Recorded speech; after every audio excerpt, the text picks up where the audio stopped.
Сәлеметсіздер ме? Асылзат Бегалықызының қымбатты тыңдармандары. Арнама қош келдіңіздер. Әңгіме басталмас бұрын арнама тіркеліп қолдау білдіре кетіңіздер. Сіздердің әрбір қолдауларыңыз мені қанаттандырады, шабыттандырады.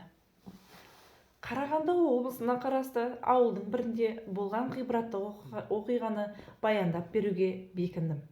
Мектеп қабырғасында білім алып жатқан бір оқушының ықыласты амалының себебінен зәулім мешіттің құрылысы жоспардан бұрын аяқталыпты. Әдетте мешіт тұрғызу жұмысы бірнеше жылға созылады. Мұны тәжірибемізден жақсы білеміз. Алайда өрімдей баланың ерлікке пара-пар ісі маған да ерекше бір мотивация берді, деді ауыл имамы. Болған оқиғаны имамның сөзімен баяндайық. Көп жағдайда мешіт салу ісін демеушілер өз мойнына алады. Олардың қолы ұзын ғой. Қаражат болса құрылыс қарқынды жүретінін айтпаса да түсінікті. Ал біздің қолымызда нақты қаражат та, техника да болған жоқ. Бір Аллаға тәуекел етіп, халықтың көмегімен үлкен мешіттің құрылысын бастап кеттік. 1 жыл 4 айда құлшылық үйінің құрылысын толық аяқталды. Алла үйін бұлай тез әрі қиындықсыз бітіреміз деп ойламадық. Қазір ойлап қарасам, мешітіміз ықыласты адамдардың амалымен тұрғызылған екен. Құрылыс барысында көптеген ғибратты оқиғалардың куәсі болдым. Бір күні өзге өңірден ақсақал хабарласты. Шырағым, мен зейнет жасындағы адаммын. Ниет етіп мешітке арнаған ақшам бар еді, деді. Сонымен қалай табыстаймын деп бірден шаруаға көшті. Көп болса 5-10 мың теңге беретін шығар. Оны қалай алдырсақ деп ойланып қалдым. Мен де сұрақты төтесінен қойыппын. Қанша қаражат берейін деп едіңіз, ақсақал, дедім. Зейнетақымнан жинап жүрген 100 мың теңгем бар еді. Соны Алла жолында мешітке бергім келеді деп қатты ұялтты. Зейнетақысынан басқа табысы жоқ ақсақалдың осындай амалын көргенде шынымда да өз-өзімнен ұялып кеттім. Табысың тәуір кісілер мұндай тәуекелге бара бермейді ғой. Бірде құрылыс барысында жүргенімде бейтаныс кісі келіп, қолыма ақ қағаз ұстатты. Бұл қарттар үйіндегі бір әженің аманаты. Соны өзіңізге табыстау үшін арнайы келдім, деді маған. Қағазды ашып оқысам, жаңа мешіт құрылысына менің үлесім 2000 теңге деп жазыпты. Қарттар үйінде отырып, біздің ісімізге сырттай тілеулес болып қана қоймай, қалтасындағы бар ақшасын беріп жіберген қарт әжейдің ниеті мен амалына Алла мол сауаптан жазсын деп іштей тіледік. Осыған ұқсас әсерлі оқиғалар көп болды. Соның ішінде маған әсер еткені бір оқушының ізгі ісі. Бастауыш сыныбында оқитын кішкентай бауырымызға ата-анасы күн сайын 200 теңге береді екен. Ол әке-шешесінің балам қарның ашып қалмасын, сабақ арасында су ішіп тоқа ішеп ал деп берген 200 теңгесін мешіт құрылысына арнаған қорапқа әкеп тастайды екен. Бұл ісін бірнеше рет қайталады. Балақай, ата-анаң бұл ақшаны тоқаш сатып алуға берген болса, оны неге мешітке әкелдің деп сұрадық. Ол мешітке мен де үлес қосқым келеді. Бұл менің ауылымның мешіті ғой, деп жауап берді. Балақайдың ақыл мен тапқырлығы қайтарған жауабына ешқандай уәж айта алмадық. Бәріміз де бала болдық қой. Қолымызға аз-кем ақша түссе, дүкенге құстай ұшып, тәтті алып, балмұздақ жеп мәз болатынбыз. Алайда әлгі балақайдың түсінігі ісі бәрімізді таң қалдырды. Мектептегі күнделікті тамағынан бас тартып, былайша айтқанда балалық қалауын жеңіп, сәби жүрекпен, кіршіксіз ниетпен мешітке деп әкеп тұрған 200 теңгесін өзіне қайтарып бере алмадық. Баланың шынайы ниетпен саналы түрде жасаған бұл әрекеті бізге үлкен мотивация берді. Балақайдың бұл ісінде үлкен қайыры бар, және біз үшін өмірлік өнеге болуы тиіс деп ойладық. Сәбидің періште тілегі қабыл болды. Алла қаласа, осыдан кейін мешіт құрылысы қарқын алып, көп ұзамай ауыл тұрғындардың игілігіне берілді деген жақсы ойда болдық.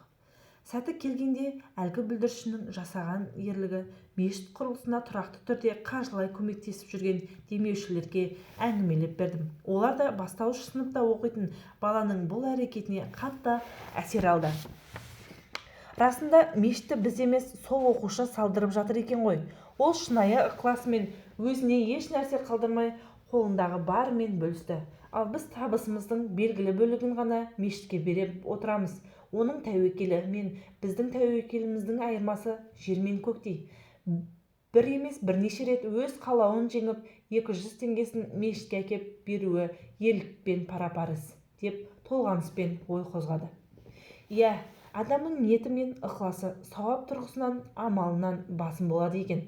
Атақты табиғи Абдулла ибн Мүбәрактың, Алла оны рахымын алсын, мынадай сөзі бар: аз амалды ниет көбейтеді, көп амалды ниет азайтады. Пайғамбарымыздың оған Алланың салауаты мен сәлемі болсын хадисінде айтылғандай, мұсылманның ниеті ісінен қайырлы. Алла тағала қиямет күнде амал жазатын періштелеріне, пәленше деген құлымның амал дәптеріне мынаны жаз деп бұйырады екен. Сонда періштелер: уа Раббымыз, бұл пенденің ондай бір ісін жазбадық, дәптерімізде ондай нәрсе жоқ дейді екен. Сол кезде Алла тағала: құлым мұны істеуге ниет қойған еді деп жауап берді. Міне көрдіңіз бе, адам баласы жақсы ниеттен ақ жақсылыққа кенеледі. Оқушының жақсы ниетінің өзі керемет емес пе? Осы оқиғадан мынадай ой түйдік: ізгі ниеті ұлық болған ұлдарымыз бар кезде біз Алланың қалауымен ешқашан жаман болмаймыз. Имам сөзін осылай тамамдады. Біз де бұл оқиғадан көп сабақ алдық. Осы мақаланы жазу барысында Ақмола облысына қарасты ауылда имам болып жұмыс істейтін таныс кісімен сөйлесіп қалдым. Ниетімен 200 теңге мешіт салған оқушыны амал жайлы баяндап бергенімде, ол да әсерленіп басынан өткен бір ғибратты оқиғаны әңгімелеп берді.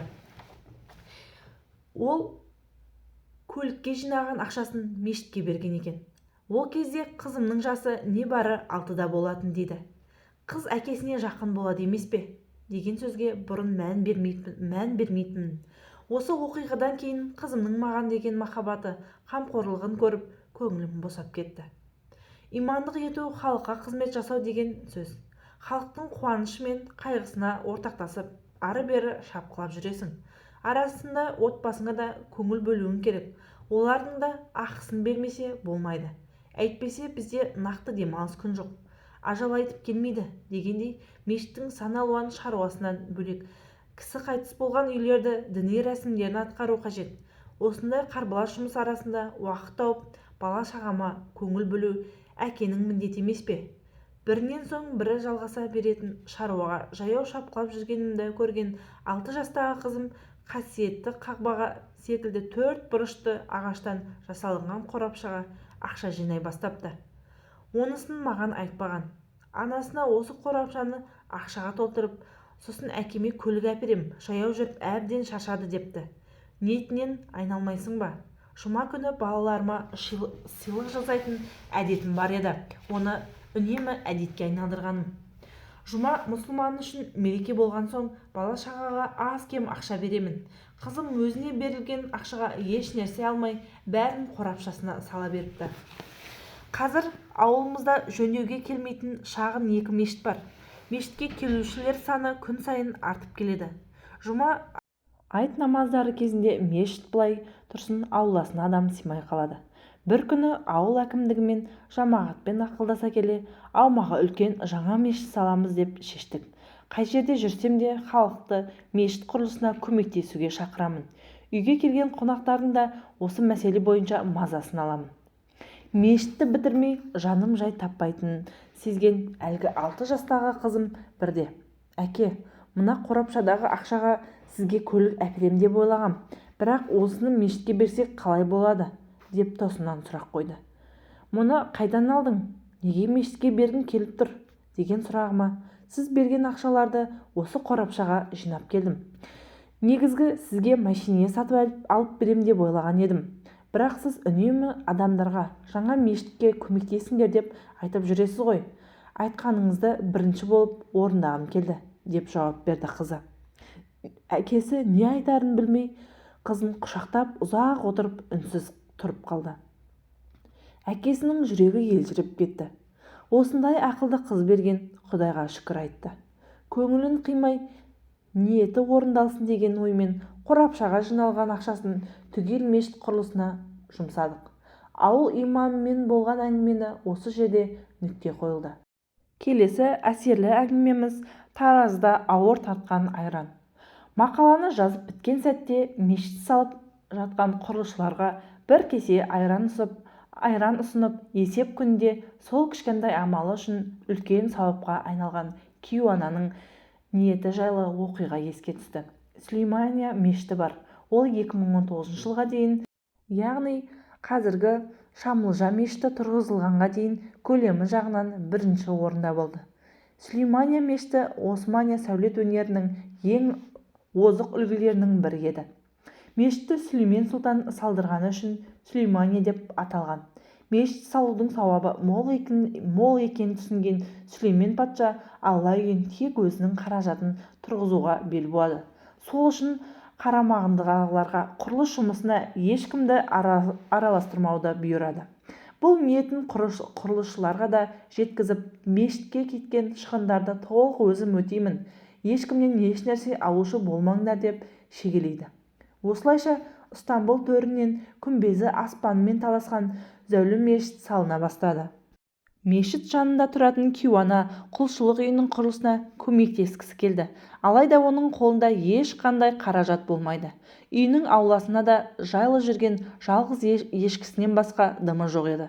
Дегенмен шынайы ниетпен жаңа мешіттің жұмысына өз үлесін қосуды қатты қалайды. Ешкі сүтін сатып күнелтетін ол кенеттен ештеңе таппай қолындағы бар айранын осы құрылысшыларға алып келеді.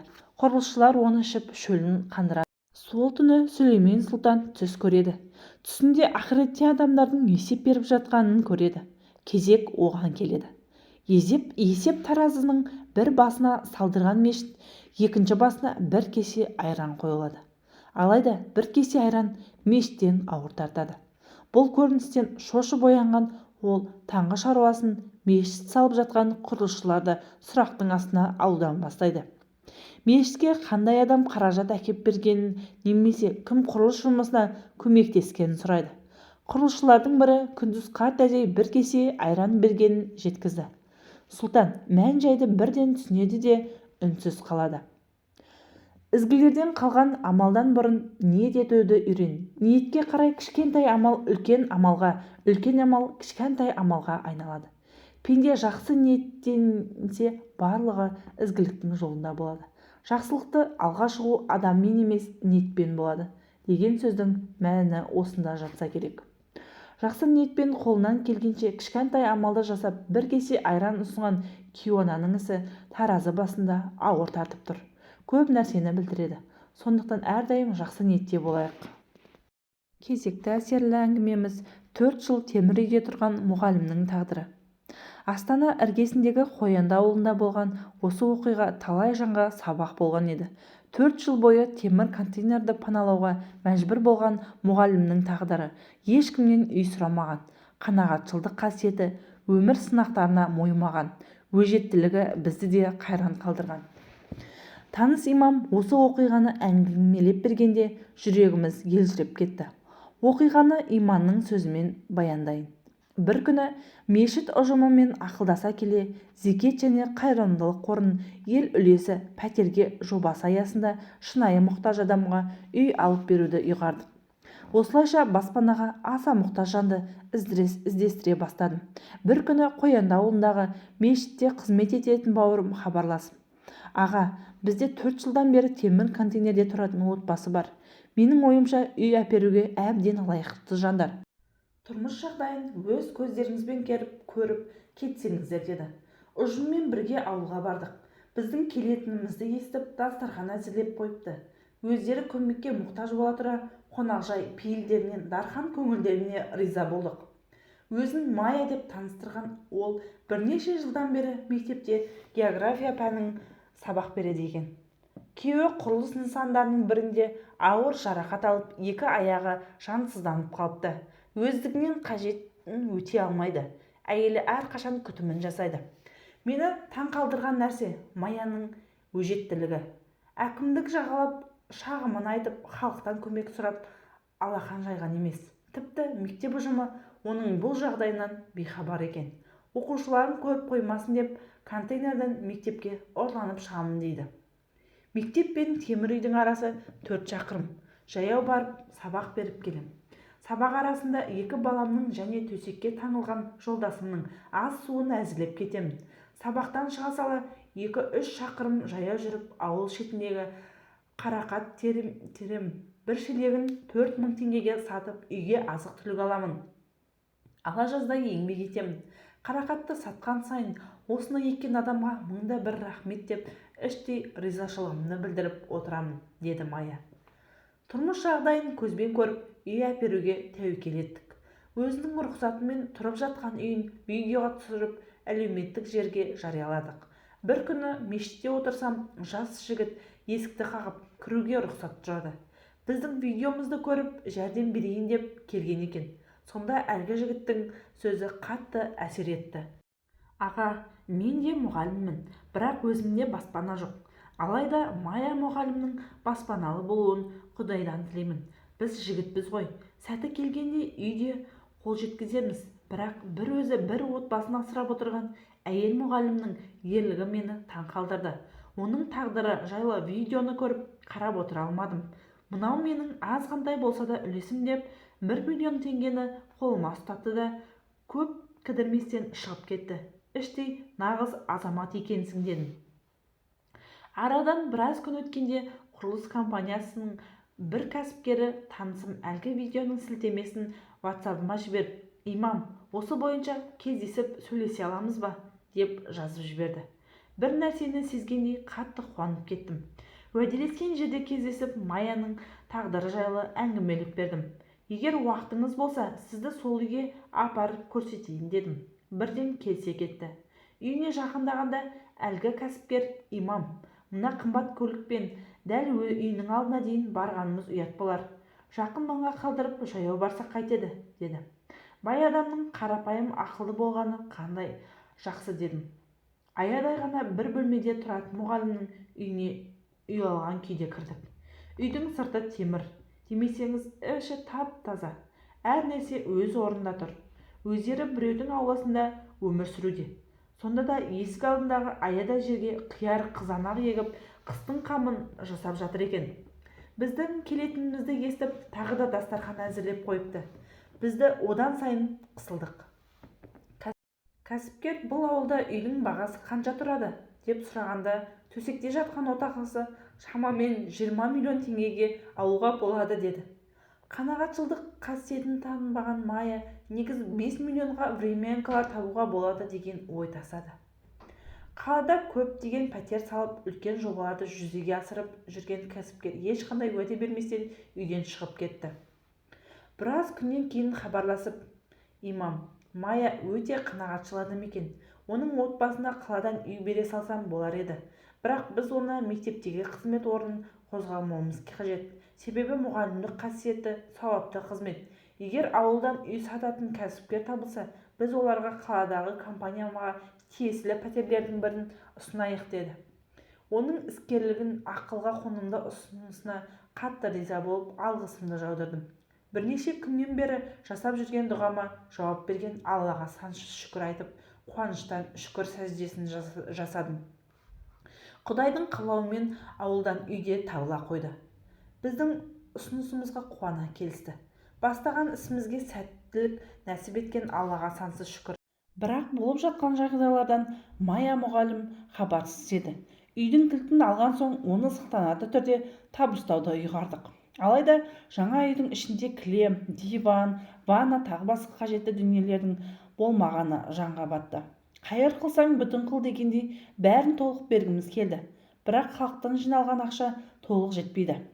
Бір мешіт ұстазы, базарда саудамен айналысатын танысым бар. Сол кісіге барсаңыз, қажет дүниенің жеңілдікпен береді деді. Алып ұшып барсам, «Имам, менде сіз сұраған жиһаздар жоқ. Бірақ досымда бар. Мен сізді соған апарайын» деді. Сөйтіп досына апарып, мені таныстырды да асығып кетіп қалды. Мен болған жайттың бәрін түсіндіріп бергенімде, «Аға, не қажет? Таңдап ала беріңіз» деді де бірден іске көшіп. Қажет жиһаздарды алдым, бірақ қалтамда ақша жоқ.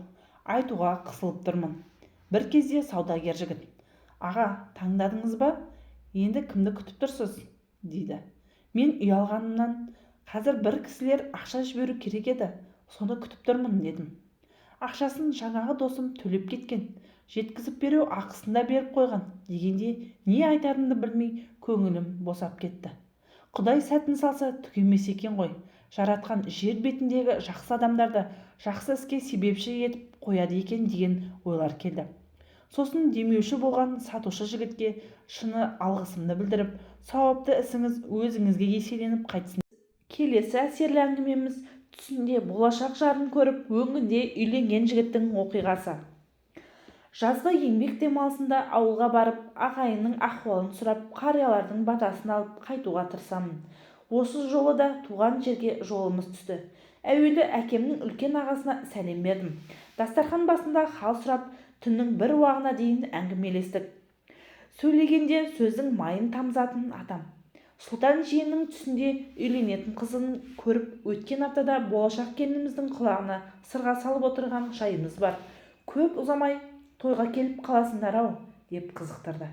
Атамды сұлтанның түсі туралы біраз сұрақтарының астына алып едім, толыққанды жауап ала алмадым.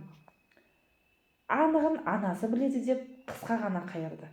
Ардақты пайғамбарымыз сөзінің шыншылдығы, түсі де шыншыл деген хадисті кітаптардан оқып қалғанымыз бар еді. Тегін адам мұндай игі түс көрмейді. Түс Алла тағала тарапынан берілген белгінің бірі. Ой салар оқиғаларды ойға түйіп, қағазға түсіріп жүретін әдетім бар. Сұлтанның анасымен кездескім келді, бірақ жолымыз түспей қойды. Телефонда сұрауға ыңғайсызданып, көп ұзамай Құдай тілеуімді берді. Сұлтанның анасымен Астанада үйде емін жарқын әңгімелестік. Бір күні үйде отырсақ, ойда жоқта сұлтанның сау етіп кіріп келді. Жүрегім тарсылдап тұр. Адамға әуелі жаман ой келеді ғой. Не үшін келгенін сұрап, ентігін басуға моша бермей жатырмыз. Күтпеген жерден келген ол түсінде көрген оқиғаны айтып берді. Қазір ауылдағы адамдардың аузында жүрген әңгіме сұлтанның түсі. Тіпті түстің түрлі нұсқалары тарап кетіпті. Естіп таң қалып жатырмыз. Құда мен құдағимыз келініміздің әжесі сенің әкеңді жақсы танитын болып шықты. Себебі бір кездері марқұм Қонарбай ағам Шұғыл ауылында есепші болып қызмет еткен екен. Қызын айттырып құдамыздың алдына бардық. Бізден бірнеше күн ойлануға, өзара ақылдасып алуға уақыт сұрады. Көп ұзамай жақсы жаңалық естідік. Құдамыз сіздердің әулеттеріңізге жақсы танимыз. Тәрбиелі отбасыдан шыққан. Сұлтанға Ақжүніс қызымызды береміз. Құдайдың қалауы осылай болып тұр, деп ризалығын білдірді, батасын берді. Осыдан кейін дәстүрге сай Ақжүнісіміздің құлағына сырға салып, тойды желтоқсан айына белгіледік. Алла бұйырса тойда жолығамыз ғой, деді сұлтанның анасы Мәдина әпкеміз. Біз қуанышқа әрдайым ортақ екенімізді жеткіздік. Алайда сұлтанның түсі туралы өзіме қажет толыққанды мәлімет ала алмадым. Өзіммен кездесіп еркін сөйлескеніміз жөн болар деп ойладық. Бірақ кездесудің сәті түспеді. Қоңырау шалып жарты сағатқа жуық әңгімелестік. Сұлтанның болған оқиғаны бізге былайша баяндап берді. Әкем қайтыс болғанда мектеп оқушысы едім.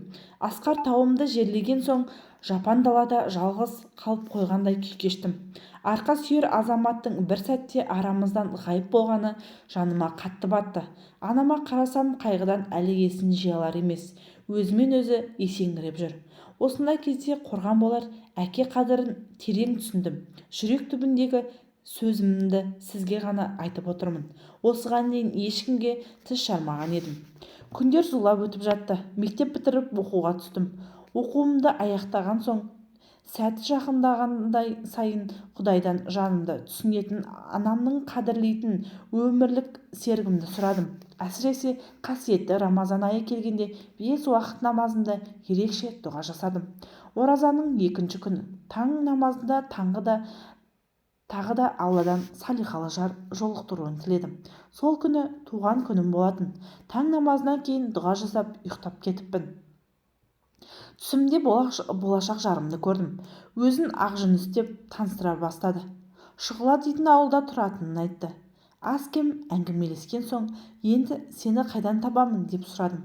Мені Қыдыр нағашының арқылы табасың, деді наздана үн қатып.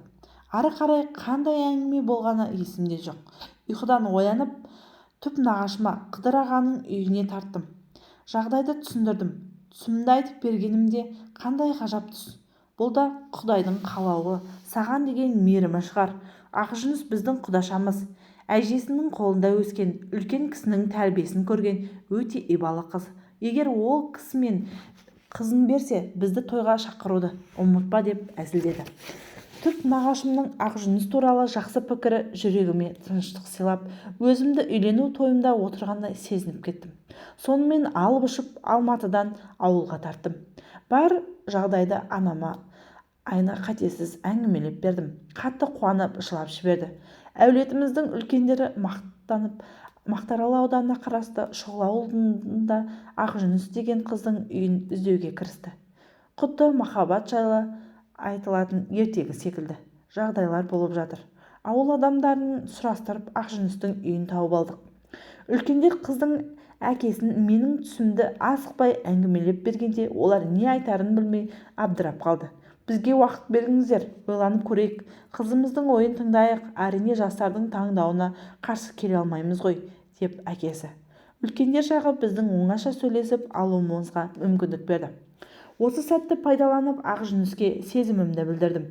Кездесуге дейін Инстаграм ақтарып, оны танитын кісілерден ақпарат жинап, бір ай бойы зерттеу жүргізіп, маған ләм-лем демей көрген түсің шын ба, деп салмақты үнмен сұрақты төтесіне қойды.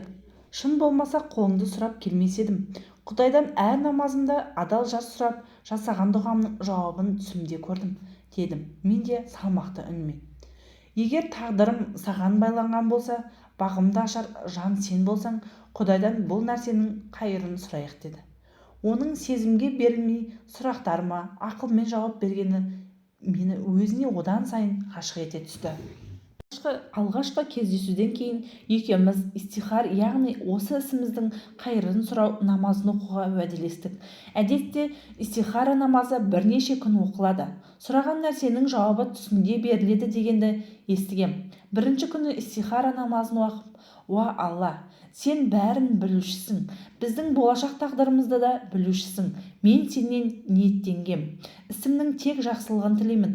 Егер менің тағдырыма, құлшылығым мен тіршілігіме осы неке қайырлы болса, оны маған нәсіп ет. Егер менің тағдырыма, құлшылығым мен тіршілігіме осы неке қайырлы болса, оны менен алыс ет, деп дұға жасадым. Арада біраз уақыт өткен соң оған хабарластым. Қоңырау шалсам көтермейді. WhatsApp-ына жазсам жауап бермейді. Бір күні, қазір менің үйленетін ниетім жоқ, жазбаларыңа жауап беретін уақытым да жоқ, оқуымды бітіруім керек, деп жазып жіберіпті. Осыдан кейін бір-бірімізбен сөйлеспедік. Арадағы үнсіздік біраз уақытқа созылды. Мен әркез, уа Аллам, егер ол маған қайырлы болса, біздің жүрегімізді жақындата көр. Онымен неке қию нәсіп болса, ол нәрсені де қайырлы ете көр, деген дұғамды жалғастыра бердім. Менен кейін тағы бір жігіт Ақжүніске сөз салған екен. Ата-анасына рұқсат сұрап барғанда, қызымыздың таңдауына қараймыз, қазірше ештеңе айта алмаймыз, деп шығарып салған екен. Бір күні түсімге Ақжүністің әппақ той көйлегімен үйіміздің есігіне ішке еніп келе жатқанын көрдім. Бұл белгі Ақжүніске хабарласып айттым. Жүрегіме тыныштық орнағанын жеткізіп, таңдауым сенсің, дедім.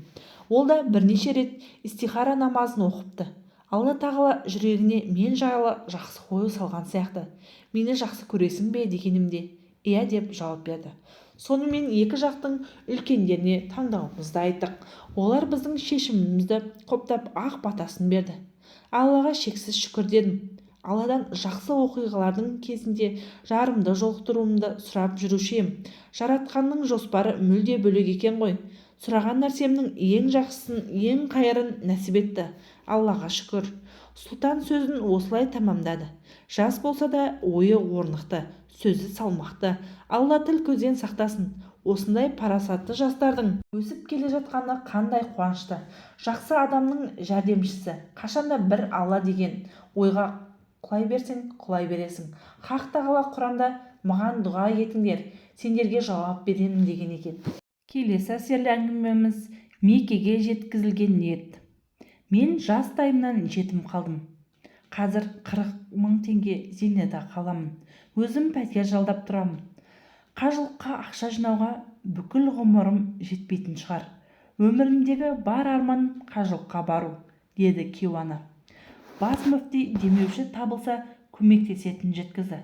Осы сөз оған үміт сыйлаған болар. Мүфтият пен Әзірет Сұлтан мешітіне күнде келіп демеуші табылды ма деп сұрап кетеді. Тізесі қақсайды. Сонда да сонау жерден үміттеніп келеді. Табан астынан қомақты қаржыны табу да қиын. Оның үстіне қажылыққа квота беру мерзімі таяп келеді. Ол кісінің денсаулығы да құжат рәсімдеуге бөгет болды. Сауд Арабия корольдігі қаржылық министрлігінің талабы бойынша қарт кісілер күтушілермен бірге болуы тиіс. Біздің жігіттер бұл жағдайдың бәрін түсіндіре берді. Ол сонда да ықылас таныта берді. Визаға рұқсат беретін соңғы күндердің бірінде ерекше оқиғаға куә болдық. Бір ферма директорының көмекшісі шетелдік азамат екен. Анықталып, оған қаржылық миссияның құжаты берілмейтін болды. Шетел азаматына бөлек құжат әзірленіп, оның орны босап қалды. Қаржылық бөлімінің қызметкерлері осы мүмкіндікті жібермеу үшін бірнеше адамға өтінішпен шықты. Осындай қобалжыған сәттерде әлгі ферма жетекшісі хабарласып, қарт ананың арманын орындайтынын жеткізді. Анамыз шұғыл Алматыға жетсін, біз ол кісіні осы қаладан алып кетеміз, деді. Бұл сүйінші хабарды естігенде ол жылап қоя берді. Енді мен қалай Алматыға жетем? Билетке ақшам жоқ қой деп одан сайын егілді. Әзірет Сұлтан мешітінің билетінің шығындарына көмектесетінін айтып қуантып қойды. Құдайдың құдіретіне қарасаңызшы. Қажылардың ең соңғысы болып сол кісінің визасы шықты.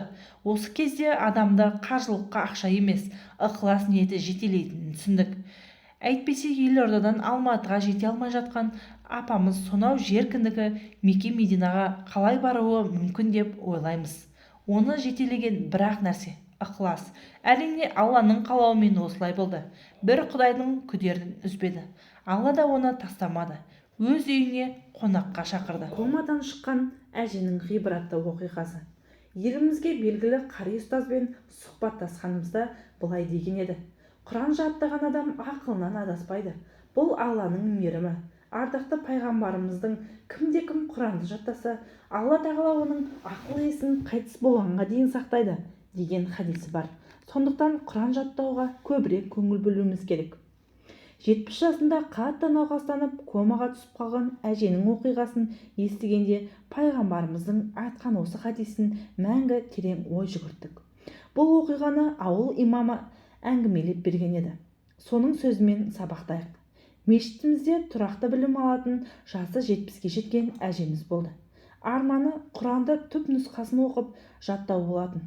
Арманына жету үшін мешіттен қалмай Құран оқу ережесін үйренді. Тұрақты білім алудың нәтижесінде бір күні Құранға түсіп, түп нұсқадан оқитын әрі жаттайтын дәрежеге жетті. Әжеміз әңгіме арасында: біздің енді қанша өміріміз қалды дейсің? Қалған ғұмырымызда Құран оқумен, Алла сөзін жаттаумен өткізсем деймін. Сауабын өмірден өтіп кеткен жолдасыма бағыштасам деймін. Сондай арманым бар еді. Аллаға шүкір, арманына жетті. Құран тобына арналған WhatsApp чатында өте белсенді болды әжеміз.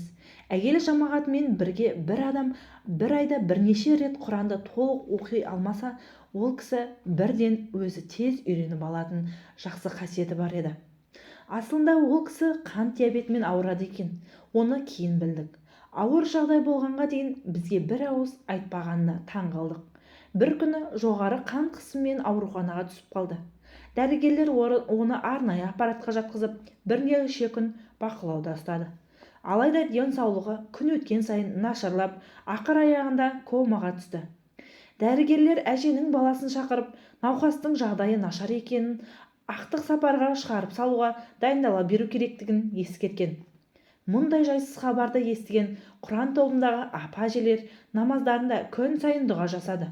Құранды толық оқыған сәтте хатын дұғасында әжемізді қосып, Алладан шипа тілеп, Алланың қалауымен ол кісі көзін ашып, ажалдан аман қалып, ақыл-есі сау күйінде үйіне оралады.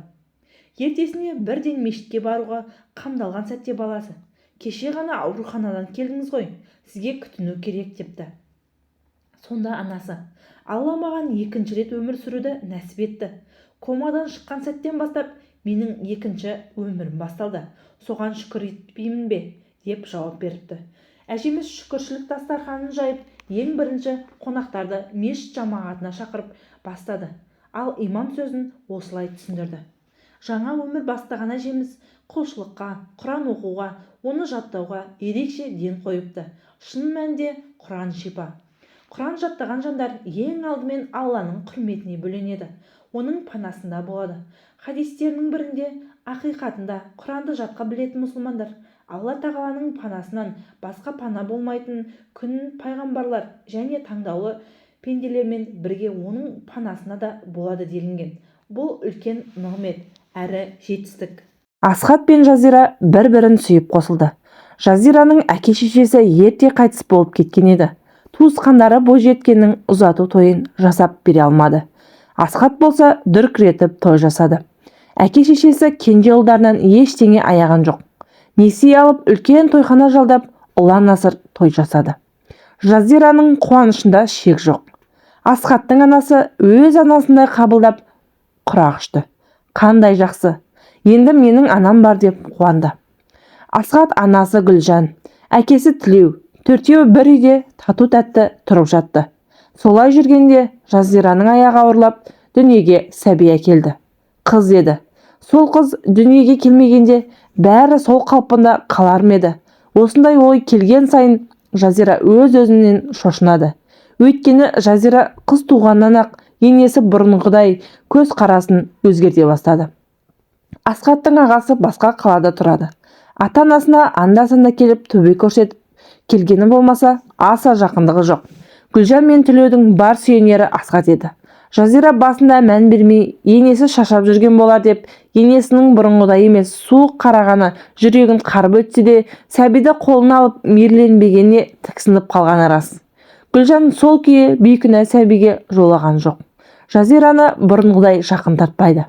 Жазира: не жаздым, неден жақсылықты болдым екен деп дал болды. Асхат таңнан кешке дейін жұмыста. Кешке жұмыстан шаршап келгенде қызын бір сүйеді де тамағын ішіп, теріс қарап ұйықтап қалады.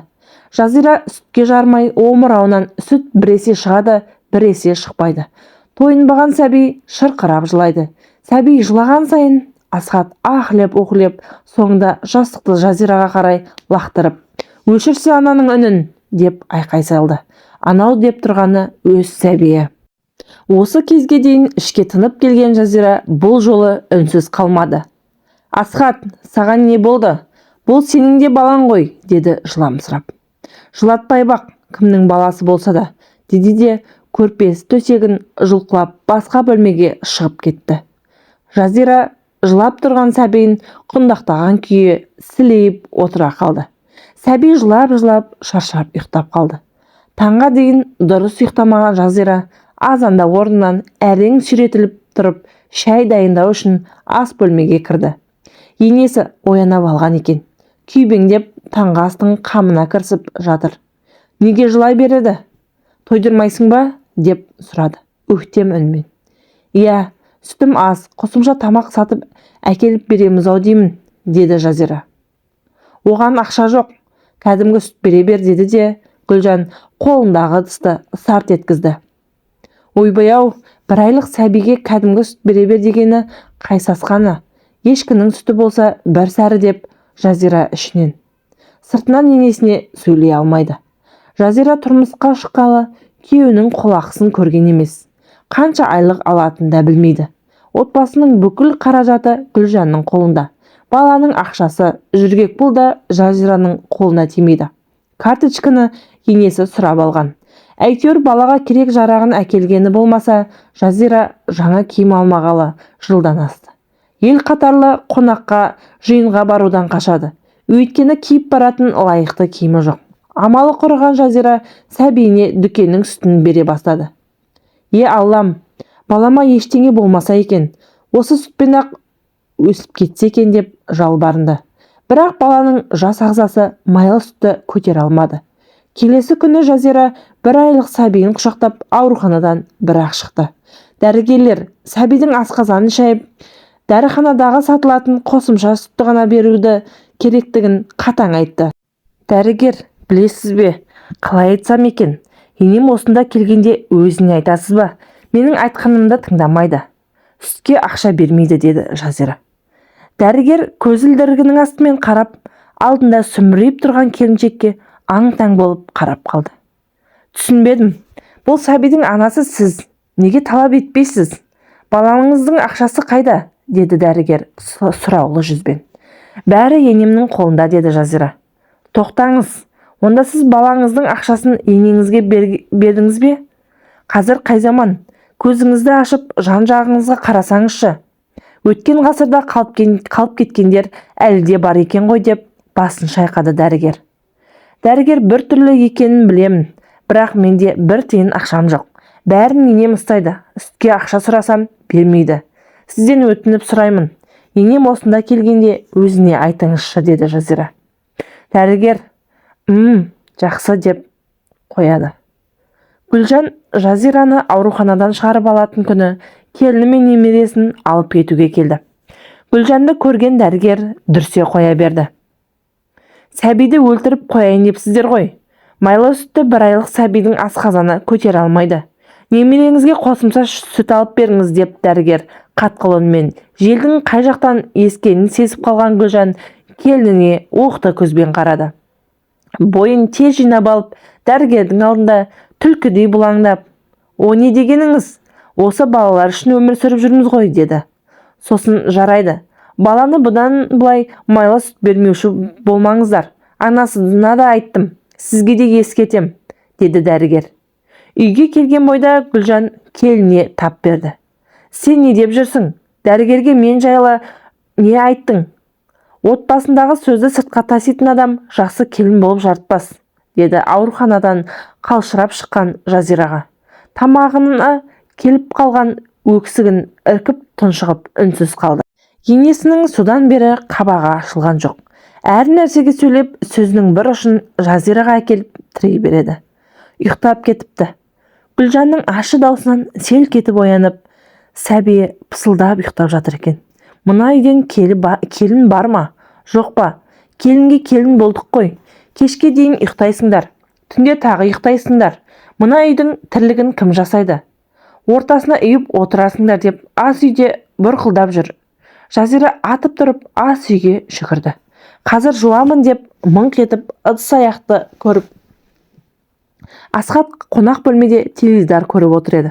Жазираның даусы шыққанын естіген бойда жау шапқандай әйелінің жанына жүгіріп келіп, «Сен қатын, менің анама сөз қайтарып тұрсың ба?» деді ашудан қалш-қалш етіп. «Не? Қазір жуамын дедім. Басқа не айттым?» деді Жазира. «Анама қарсы бір ауыз сөз айтушы болма. Өңмеңді үзіп аламын. Ұқтың ба?» деді де Асхат әйелінің бетінен шапалақпен шақ еткізіп ұрып жіберді. Жазира есеңгіреп қалды. Бір ауыз сөз үшін жазықсыздан жазықты болған тілін тістеді. Гүлжан бәрін де көріп тұр еді. Ыдысты жу да тамақ жаса, деп ас үйдің есігін тарс етіп жауып шығып кетті. Бұл азапты өмірінің бастамасы екен. Сол күннен бастап енесі келіне тізесін шындап батырмаса да, отырса опақ, тұрса сопақ қылды. Істеген тамағын, жинаған бөлмесін, жуған кірін жақтырмады. Жазира не күйеуіне, не енесіне қарсы бір ауыз сөз айта алмайтын халге жетті. Енесінің қатулы қабағы мен жолдасының жуан жұдырығы келіншекті бейшара әйелге айналдырды. Сондай күндердің бірінде қайынсіңлісі күйеуімен ажырасып, 2 баласымен төркініне көшіп келді. Үйде бар жоғы қайынсіңлімнің келуімен одан ары ұлғая түсті. Қайынсіңлісі 2 баласын тастап жұмысқа шығып кетті. Жазираның мойнына өз қызы мен қайынсіңлісінің 2 баласын бағу міндеті артылды. Келіншек қылша мойным талша деп оған да көндігуді ұйғарды. Бірақ қайынсіңлісінің ұлда әлі есі кірмеген сәбилер еді. Жазираның қызы бұл уақытта өздігінен отыруға жарап қалған. Жазира тамақ істеуге кеткенде қайынсіңлісінің бір ұлы сәбидің жанында қызықтап барып, соңында қызының шар еткен даусынан шар ұшып шықса, қызы жерде жатыр екен. Ұлы Ол қызының жанында айналшықтап жүргенде бірден байқамай құлатып алғанға ұқсайды. Жазира безілдеп қызын жерден көтеріп алды. Арғы бөлмеде жүрген енесі қалбалақтап шауып келді. Сен құлатып алдың ба деп келініне айғай салды. Жоқ, мен ас үйде тамақ жасап жүредім. Мына бала қызымның жанында отырғанын білемін, бірақ не болғанын білмеймін деп жыламсырады Жазира.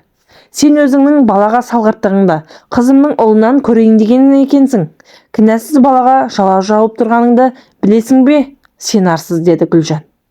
Жазира арсыз деген сөзді естігенде одан әрі шыдап тұра алмады. Мені жеп көретініңізді білемін. Сізге не істеп қойдым? Сізге жақпадым ғой, деген сөздерді булығып, бөліп әрең айтты. Асқар кешке жұмыстан келген бетте ас үйде анасымен күбірлесіп сөйлесіп жатты. Бөлмеге жоқына кірді де әй-шәй жоқ әйелін тағы да таяқтың астына алмақ болды. Ұрсаң ұр, өлтіре сал, деді. Ышқына айқайлады. Жазира тілің шығайын деген екен.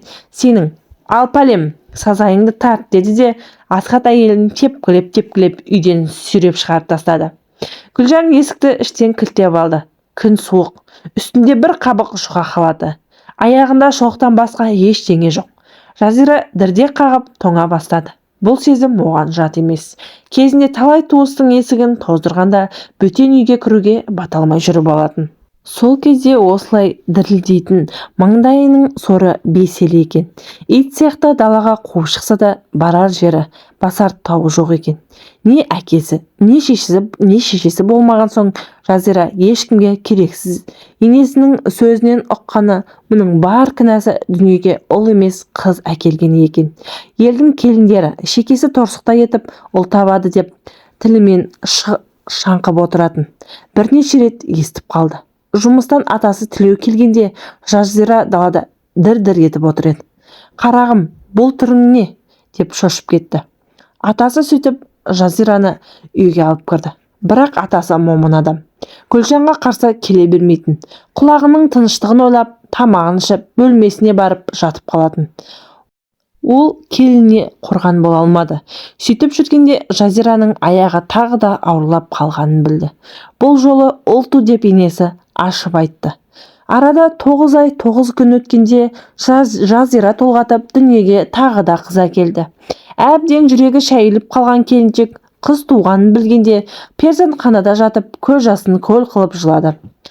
Жатырын жарып шыққан перзентін қанша жақсы көріп тұрса да алдағы күндерді ойлап қатты қамықты. Перзентханадан бұны шығарып алуға ешкім келмеді. Жазира екінші қызын құшақтап үйіне жалғыз келді. Қаралы үй секілді. Келіншекті шақалағымен бірге қуанып қарсы алған тірі жан болған жоқ. Тек кішкентай қызы ғана сәби жүрегімен анасын сағынғанын байқатты. Жазира екі қызын құшақтап бөлмесіне кірді де не де болса енесімен ашық сөйлесуге бекінді. Не осында қаламын, не қыздарымды алып бір жолата кетемін. Бұлай жалғаса берсе құрдымға құлайтынымды ұқтым. Келесі күні таңғы шай үстінде Жазира бойындағы бар батылдығын жинап бірінші болып сөз бастады. Мен қыздарымды алып анамның сіңлісіне барып қайтсам деймін, деді даусы. Дірілдеп жас босанып отырып, не бар? Сен солар керек қылады деймісің? Не құдағи деп таққан бір алтындары жоқ. Сен сорлы ешкімге керек емессің. Елдің құдағилары бір-біріне алтын салып жатады. Бізге бұндай бақыт бұйырмаған екен. Ешқайда бармайсың, тыныш отыр, деп арп етті енесі. Мәселе қайда жатыр деп ойлады Жазира. Мен кейін сізге жұмыс істеп алтынды өзім әперемін, деді келіні. Басқа айтар сөзі жоқ. Анасы не әкесі тірі болса, қу темірді енесіне тағар еді. Сөз сүйектен өтеді. Енесіне көңіл құлпын бекер ашыпты. Келін болып түскен күннен ақ Жазираны жеп көрген екен, қабылдамаған екен.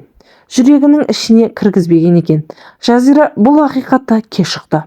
Келесі күні енесі мен қайынсіңлісі туысқандарына қонаққа бармақ болып жиналды.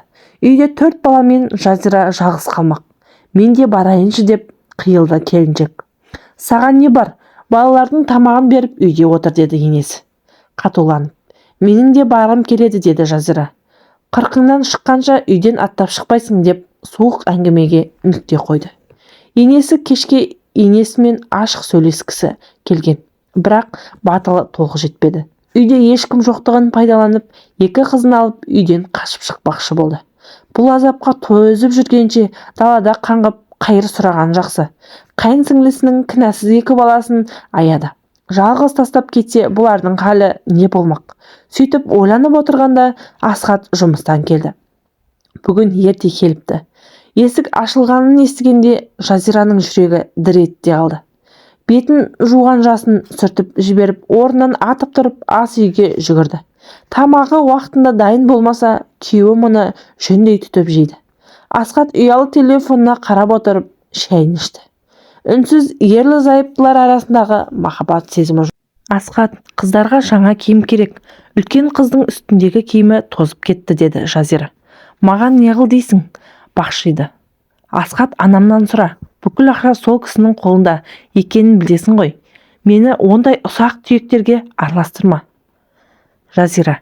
Асхат, мына екі қыздың әкесі сен емессің бе? Жасың 40-қа келгенше анаңның етегінің астында жүре бермекшісің бе, деп ашынды. Жазира бұл ащы сөзінің қайтарымы таяқ. Асхат әйелін жерге ұрып жықты да, сұр жылан, енді аузыңды ашсаң тіліңді жұлып аламын. Өлсең өліп қал. Мен шешемнен бір елі ажырамаймын. Ұқтың ба? Қатын жолда, бала белде. Менің анама қарсы сөйлейтін болсаң, жағыңды айырып тастаймын, деп аяғымен әйелінің бүйрегінен теуіп қалды. Жазира таяқ жеген сайын ызаланып, күйеуі мен енесіне деген өшпенділігі ушыға түсті. Жазира бұл үйде өзін келін емес, күң ретінде сезінетін. Жазираның дәрежесі тек еден жуатын, өзін бір бишара сезінетін. Қайда барамын бұл үйден кетіп қалсам? Екі қызыма обал. Енем дұрыс айтады. Мен ешкімге керек емеспін. Шыдап бағайын деп ойлады. Ай артынан ай, жыл артынан жыл сырғанады. Жазираның тағы да аяғы жүкті болды. Дүниеге 3-ші сәбиін әкелді. Ол да қыз болып шықты. 3 қызды жеткізу келіншекке оңай болған жоқ. Жоқшылықтан азып-тозып жүнжіп кетті. Оның үстіне енесінің шымшылаған сөздері Жазираның жүйкесін жұқартты. Сонда да әлі ешкімге тегеурінді қарсылық таныта алмайды. Бұрынғы Жазира қаншалықты қорқақ, әлсіз, жасқаншақ болса, қазіргі Жазира одан бетер. Енесімен күйеуі мүжіген сайын отқа салса жанбайтын, суға салса батпайтын, жан сыр әйел болды. Бір күні енесі тым қатты кетті. Жазираның енесі кенже қызын жерге су төгіп алды. Сол үшін жан ұшырып ұрып жатқанын көріп үстінен түсті. 3 шайтан, 3 албасты, деп айғайлап, қолындағы оқтаумен немерелерін сабап жатыр екен. Жазира шыр-пыр болып перзенттерін қорғады. Шыны бір күнде сынбайды. Осыған дейін көрген қорлығы аздай, енді қыздарының таяқ жей бастағанын көрген келіншек көтере алмады. Бір минутта артына бұрылып қарамастан жүріп өзін азын-аулақ киімін жинады. Аузынан ана сүті кетпеген 3 балапанын сыртқа шығарып, бұл үйден бір жола кетуге ыңғайлады. Кет, 3 албастымен, ешкіммен симайсың, қайтып келесің. Айтпады деме, қайда барасың да қайтып келесің. Өзіңді қыздарыңмен қосып кімге сиятыныңды білесің бе? Сол кезде аяғыма келіп жығыларсың, деп енесі аузына келгенін айтып жатты. Жазира бұл үйді енді жекемнің шұқыры көрсін, деп айғайлады. Осыған дейін енесіне қарсы келіп көрмеген келіншек сыртқа шыққанда батылданып кетті ме, әйтеуір осы сөздерді қадап-қадап нықтап айтты. Сөйтті де кенже қызын көтеріп, 2 үлкен қызын жетектеп, бас ауған жаққа кете берді. Алдыңғы өмірі бұлыңғыр, қайда барарын білмейді. Жазира осы күннің келерін білгендей азын-аулақ ақша жинап қойған еді. Кейде енесі қолына ақша беріп дүкенге жұмсайды. Артық қалған тиындарды жасырып жинай берген. Сол ақшасына бір айға деп қаланың сырт жағынан ескі баспананы жалға алды. Ескі баспананы мұнтаздай етіп жөнге келтірді. Бірнеше жылдан бері алғаш рет еркіндікті, азаттықтың тәтті дәмін сезінді. Бастысы қыздары жанында. 3 қызын кезек-кезек құшақтап еміреніп иіскеді. Ештеңеден қорықпаңдар, қыздарым, аналарың жандарыңда, деп жымиды. Анасының жадыраған жүзін көптен бері көрмеген қыздар қуанып мәз болды. Сөйтіп отырғанда телефонына шыр етіп Жазираның жүрегі дір ете қалды. Асхат екен. Сен албасты, жаныңның барында үйге қайт. Сен менің анама не дегенсің? Жақсылап жауап бересің, деп ақырды күйеуі. Мен сенімен ажырасам, ұқтың ба? Мені де қыздарымды да көрмейсің, деп айқайлады Жазира. Сөйтті де телефонды лақтырып жіберіп, ескі жастықпен бетін басып, өксіп жылады. Асхат тағы да хабарласты. Бұл жолы көтермеді. Хабарлама жазып жіберіпті. Жердің түбіне түсіп кетсең де, тауып алып өлтіремін сені. Сенің ендігі өмірің тозаққа айналады, деген сөздерді әрең оқыды. Телефонды мүлдем сөндіріп тастады.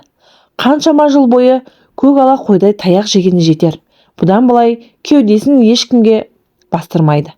Бұдан былай тәуелсіз, ешкімнің улы сөзін көтеріп жүрмейді. Қыздарына қорған болады. Жыртық үйдің құдайы бар. Жазира тек бір алладан үміт күтті. Асхаттың бұған жазған хабарламаларын, айтқан сөздердің бәрін жіптей тізіп полицияға бірақ тапсырды. Қорықпаңыз, күйеуіңіз сізге қолының ұшында тигізе алмайды, деді полиция. Полиция Асхаттан шағым алған тәріздес. Содан соң біраз Жазираның құлағына тынышталды. Бірақ қашан келіп қалады деген қорқынышынан арыла қойған жоқ. Түн баласы дөңбекшіп ұйқы көрмеді. Оңай болмады. Жазира балапандарын үрпиген қорғансыз үш қызын тастап қайда барып жұмыс сұрарын білмеді. Үшеуін ертіп жүріп бірнеше есіктің табалдырығын тоздырды.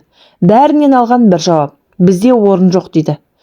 Үш баласымен жалғыз сүйрелеген әйел кімге керек?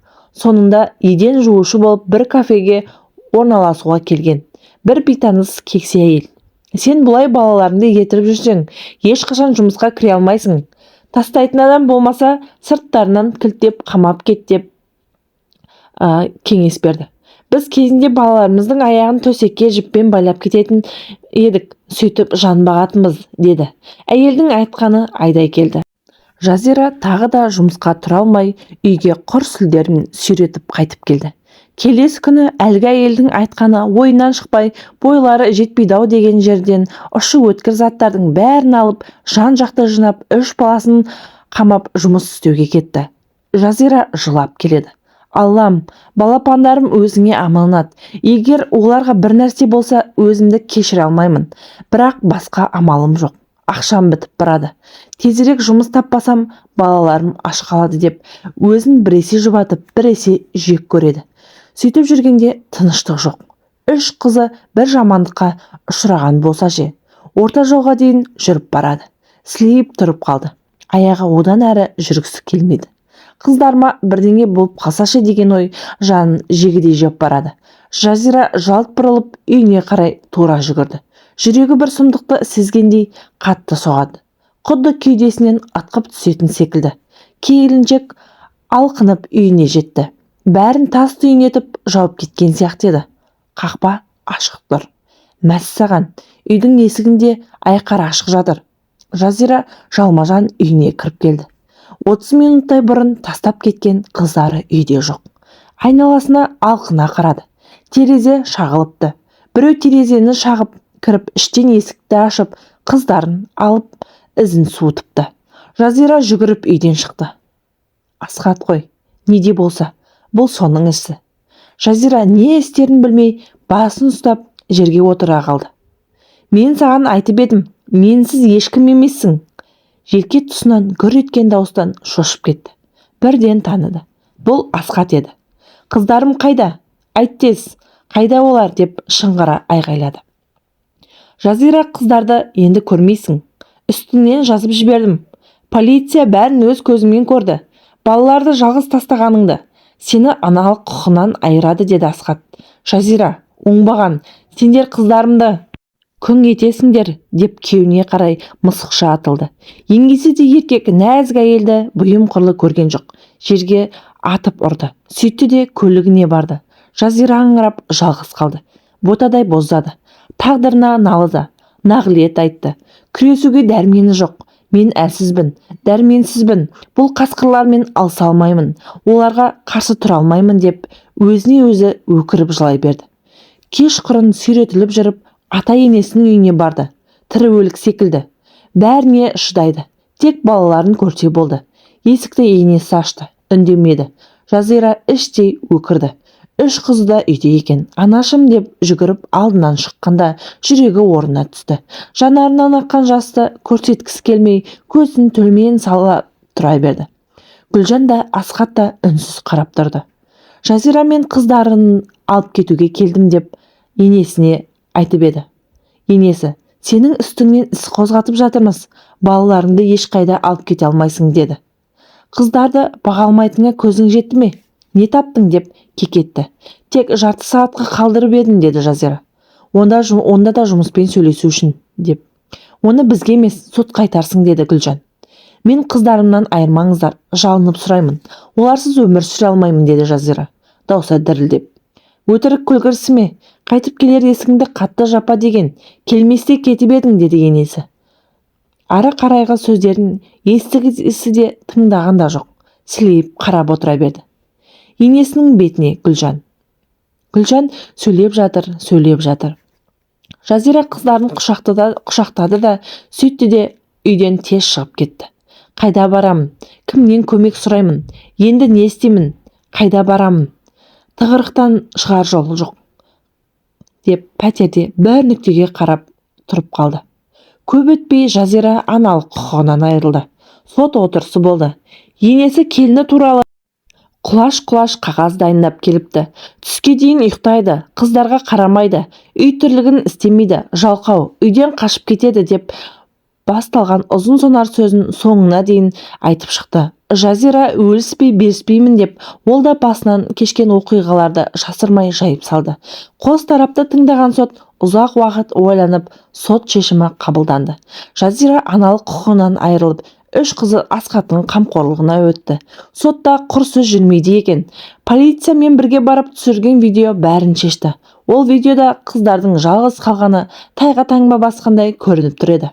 Ал Асқаттың хабарламаларын сот есептемей, Жазира айына бірнеше рет қыздарын көруге рұқсат алды. Әділетсіз. Арада 10 жыл өтті. Үстінде ақ костюмы бар. Нұрлы жүзді, әдемі келіншек аурухана дәлізімен сенімді жүріп барады.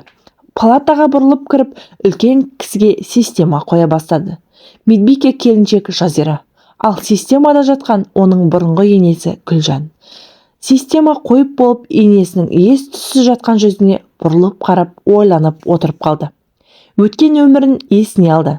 Соттан кейін Жазира біраз уақыт өз-өзіне келе алмай терең күйзеліске түскен еді.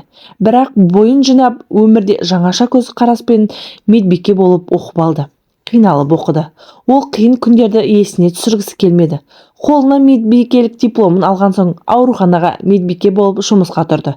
Сөйтіп бейшара әйелден өзіне сенімді әйелге айналды.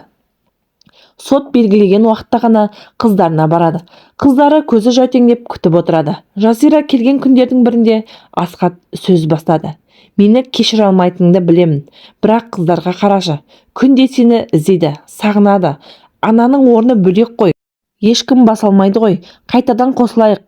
Қайтеді, бәрін ұмытайық. Қажет десең қыздарымызды алып бөлек кетейік. Мен де соқа басым жалғыз өмір сүруден шаршадым деді. Асқат, мен үшін сен өлген адамсың. Асқат, ендігі жерде тек қыздарым үшін өмір сүремін. Сені қайта қабылдай алмаймын. Өте жақын қалды. Аналық құқығымды қайтарып аламын. Содан соң қыздарымды алып кетемін деп шорт кесті. Жазира айтқан сөзінде тұрды. Жазираның жүріс-тұрысы қайта қаралған соң сот келіншекке аналық құқығын қайтарып берді. Содан 3 қызын заң жүзінде өзіне қайталып жалдамалы пәтеріне келді.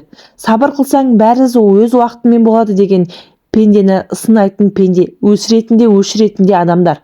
Жазира бұл дүниеде жападан жалғыз болсаң да, өзіңе сенімді, өз ұстанымың, өзіңе берік мақсатың, айқын адам болсаң, ешкімде кеудеңнен баса алмайды. Бұрын неге жылап жүрдім екен? Неге бейшара болдым? Енем мен күйеуіме рахмет. Солардың арқасында мен темірдей төзімді, мықты адам болып қалыптастым деп ойлады Жазира. Енесіне де, күйеуіне де іштей кешірді. Гүлжан жыл өткен сайын қартая берді. бұрынғы адуынды мінезі басылған. Содан 10 жылда зу ете қалды.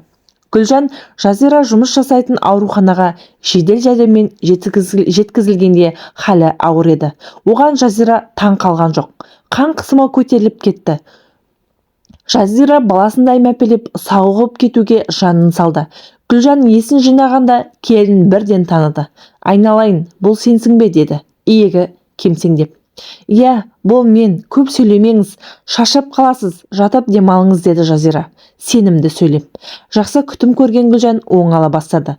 Енесі ауруханада жатқанда бұрынғы қайынсіңлісі де, басқа туыстары да келген жоқ. Асхат анда-санда келіп тамақ әкеліп тастайтын. Анасын Жазира баптап жатқанын көргенде өкініштен өзегі қарс айырылды. Бармағын тістеп тұрып қалды. Гүлжан ауруханадан шығарда Жазираны оңаша шақырып алды. «Келінім, шырағым, келінім дей берейін. Баламнан ажырасаң да келін болып қаласың. Кезінде қадіріңді білмеппіз.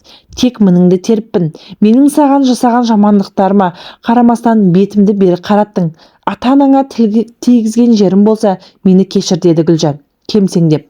Жазира енесінің әжім торлаған жүзінен төгіліп түскен жасты сүртті де: «Анашым, сіз де мені кешіріңіз. Балалықпен көп нәрсені білмеген шығармын. Мені тазалыққа, үй тірлігіне үйреттіңіз. Білесіз бе, қамырды әлі күнге дейін сіз сияқты жай алмаймын. Мен бос болдым. Сосында талай таяқ жедім. Сізді кінәламаймын. Сіз маған үлкен себеп болдыңыз. Егер сіз болмасаңыз, аяқтан тұра алмас едім. Мен сіздің қаталдығыңызға шыдай алмаған шығармын», деді. Аурухана босағасында Асхат анасы мен Жазираның әңгімесін жасырын тыңдап жылап тұр екен. «Жазираға, сені тек үй шаруасын жасайтын адам ретінде көріппін. Қатты қателесіппін. Әйелдер деген шаңырақтың берекесін алып келеді деген». Асхат Жазира Асхатты көрсе де көрмеген адамдай болып жанынан өтіп кетті. Біздің өмірімізде кездескен әрбір адам ұстаз. Гүлжан Жазираның тірлікке салақтығына, болбыр бостығын көтере алмады. Ал Жазира енесінің сүйектен өтетін ащы тіліне шыдамады. Егер екі әйел бір-біріне мініне көз жұма қараса, парасатпен пайымдаған болғатын болса, бәлкім өмір ерімі басқаша болар ма еді? Жанымызда жүрген әрбір адамның мінезі бар. Мінезімен қоса қырсықтығы да жоқ емес. Әттең, жамандықта тез, жақсылықта аз. Жазира аналық махаббатқа шомылып жүрсе де, әйел ретінде әйел бақытты болған емес. Асхат соңында барынан, нарынан айырылып жалғыз қалды. Ал Гүлжан ұлы мен келіннің отбасына сөз тайсымен деп жүргенде өзінде ұлына да бақытсыз қылды. Ене үлкендігін біліп, келінін ақылмен тәрбиелесе, санасында түйсігі бар кез келген тәрбиеге көнеді. Өз кезінде келін өзі қорғап, келіні имеңдеп пікірін ашық айта алуы тиіс. Іште жиналған өкпе соңында жанартау секілді атқылап шаңырақта ортаға түсіретін құралға айналды. Гүлжан мен Жазираның жолы енді тоғыспайды. Жазираның үш қызы гүлдей жайқалып өсіп келеді. Кейде оларға әкелерін, әжелерін сағынады, бірақ аналарына айтпайды. Шіркін, бәріміз қайтадан бір үйде тұрсақ қой деп армандайды. Бірақ періштелердің бұл тілегі ешқашан орындалмайды, деп кейіпкеріміз әңгімесін аяқтады.